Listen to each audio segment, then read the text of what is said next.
Here I have DOOGEE S96 Pro, and today I'm going to show you how to change ringtone on this device. So to do this, firstly you have to open Settings, then go to the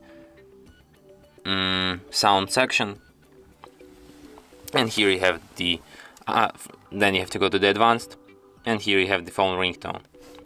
You can select one of these preset ringtones. You can just set to be none of these ringtones, or you can just add your own ringtone by selecting audio file from your phone's memory, but as you can see I don't have a lot of files here, so I'll just pick one of the pre-installed. No idea, maybe